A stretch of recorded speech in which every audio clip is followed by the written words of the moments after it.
All right, let's jump right into Gilead's third quarter. On the surface, the numbers looked absolutely fantastic. Big beats on revenue, big beats on earnings. And yet, the stock pretty much went nowhere.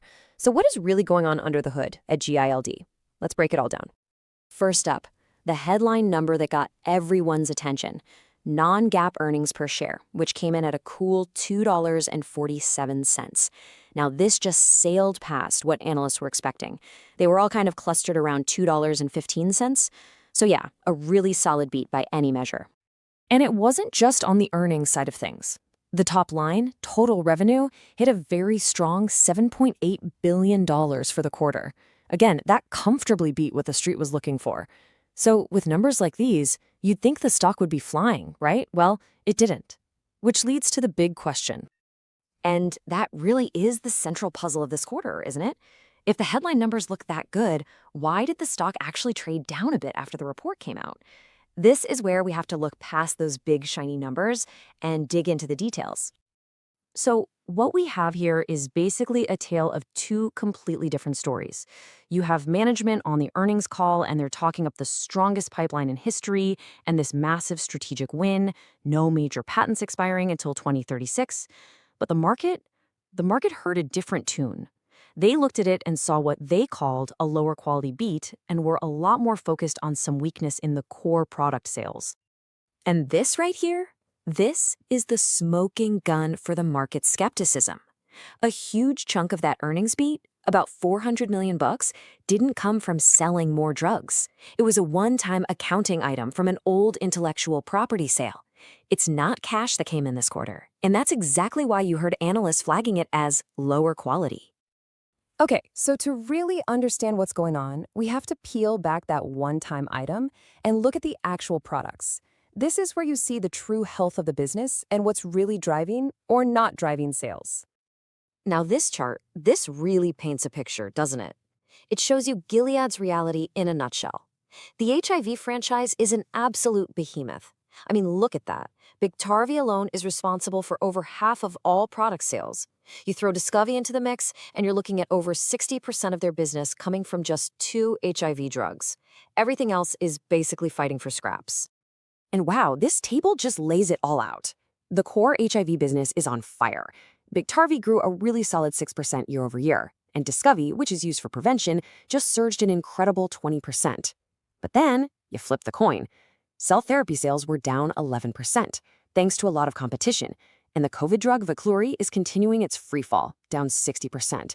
It's really like two different companies living under one roof right now. So the takeaway here is pretty straightforward. Gilead's HIV business is this powerful engine just chugging along and growing like crazy. But the cell therapy division, which was supposed to be this next big thing for growth, has really become this heavy anchor, just dragging down the company's overall performance. Okay, so knowing that, let's switch gears and look at management's strategy. Because they aren't just thinking about this quarter. They are absolutely playing the long game here, making moves to lock down the company's future deep into the next decade. And this, folks, this might be the single biggest piece of news from the entire report. Through some smart legal moves, Gilead pushed out the patent expiration for their mega blockbuster drug, Biktarvy. It was going to be late 2033. Now it's April 2036. That's almost 2.5 extra years of exclusivity. We're talking tens of billions of dollars in future revenue. This is a massive, massive strategic win. And they're not just playing defense either. They are on offense. The launch of Yeztugo, their new twice-a-year shot for HIV prevention, is off to a very, very strong start. It brought in $39 million in sales, but here's the really important part. They've already got 75% of insurance plans covering it, way ahead of schedule.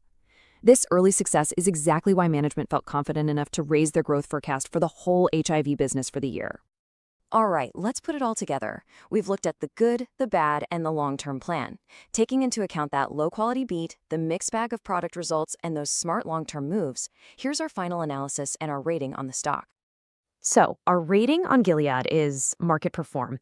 We basically see this powerful tug of war between the really good stuff and the persistent problems, which is likely going to keep the stock trading pretty much in line with the broader market for the time being. So here's why. The pro column is crystal clear that HIV business is a fortress, and extending the Biktarvy patent gives the stock an incredibly stable floor. But the cons are just as real. The market is right to be suspicious of that low-quality beat, and you just can't ignore the ongoing struggles in cell therapy. And Yeztugo? It's a very promising rookie, but it's not going to be a superstar overnight. So you see that balance? It all points us to a neutral market perform rating. So how might you trade this? Well, our thesis is that the stock is probably going to be stuck in a range for a while, let's say between 115 and 125, until a big piece of news comes out. So the idea is to generate some income while you wait. You could sell covered calls against a long stock position, targeting strike prices at the top of that range. What you're really doing is capitalizing on the stock's neutrality to collect premium, essentially getting paid for your patience while you wait for things to get clearer on that cell therapy turnaround or for a big win from the oncology pipeline. And, of course, a quick reminder, this explainer is for informational purposes only. It is absolutely not financial advice, so please always do your own research before making any investment decisions.